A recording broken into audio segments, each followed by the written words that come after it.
जय माता दी दोस्तों, एक बार फिर से स्वागत है आप सबों का मेरे चैनल पर। जैसा कि हम सब जानते हैं कि नवरात्रि प्रारंभ होने वाली है।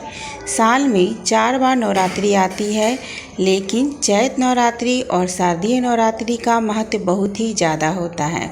जैसा कि हम सब जानते हैं कि नवरात्रि की पूजा 9 दिन तक की जाती है और इन 9 दिनों तक माता रानी के 9 स्वरूपों की पूजा होती है और उन्हें 9 अलग अलग तरह के भोग अर्पित किए जाते हैं।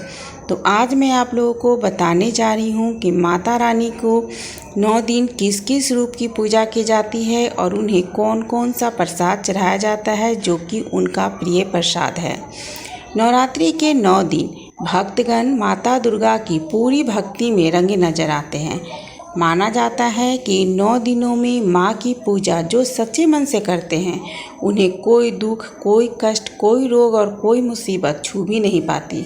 माँ दुर्गा अपने भक्तों की हर तरह से रक्षा करती हैं और उन्हें आशीष प्रदान करती हैं। नवरात्रि के 9 दिनों में माँ दुर्गा के 9 रूपों की पूजा होती है, इसलिए हर रूप को अलग अलग तरह के भोग लगाए जाते हैं। नवरात्रि के पहले दिन माता शैलपुत्री की पूजा होती है, इसलिए इस दिन घी से बनी चीज़ों का भोग माँ को लगाना चाहिए। इससे दुर्गा माता काफ़ी खुश होती हैं।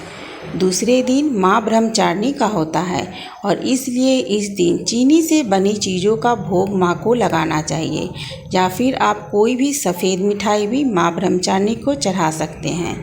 तीसरे दिन माँ चंद्रघंटा का है, इसलिए इस दिन खीर का भोग माँ को लगाना चाहिए।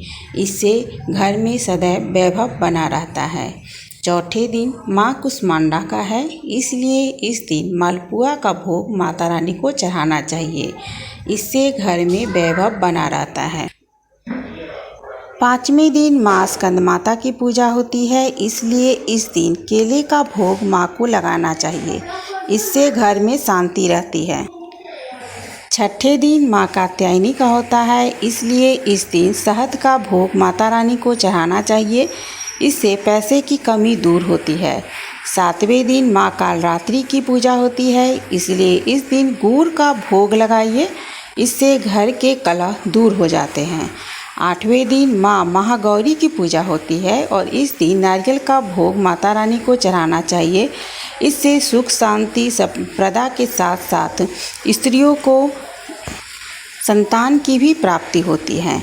9वें दिन माँ सिद्धिदात्री का है, इसलिए इस दिन तिल के बीज माँ को अर्पित करने चाहिए। इससे इंसान के सारे कष्ट दूर हो जाते हैं। तो ये है नवरात्रि के 9 दिन के माता के 9 स्वरूप और 9 भोग।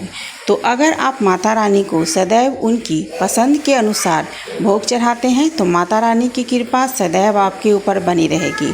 और अगर आप नहीं भी चढ़ा पाते तो माता रानी तो सबकी माँ है, वो अपने भक्तों की छोटी मोटी भूल को हमेशा क्षमा करती हैं। लेकिन आप कोशिश कीजिए कि जिस तरह माता रानी हम भक्तों के सुख दुख में हमेशा हमारा साथ देती हैं, उसी तरह हम भी उनकी पसंदीदा भोग इस नवरात्रि में उन्हें अर्पित करें और उन्हें भी खुश रखें। तो दोस्तों, अगर आप लोगों को मेरा ये वीडियो पसंद आए तो इसे ज़्यादा से ज़्यादा लोगों तक शेयर ज़रूर कीजिएगा और मेरे चैनल पे बने रहिए, क्योंकि इसके बाद नवरात्रि के बहुत सारे वीडियो मैं आप लोगों के साथ शेयर करने वाली हूँ। जैसे माता रानी के पसंदीदा रंग, पसंदीदा फूल, तो इन सभी को जानने के लिए आप मेरे चैनल से जुड़े रहें। जय माता दी। फिर मिलेंगे एक न्यू वीडियो के साथ।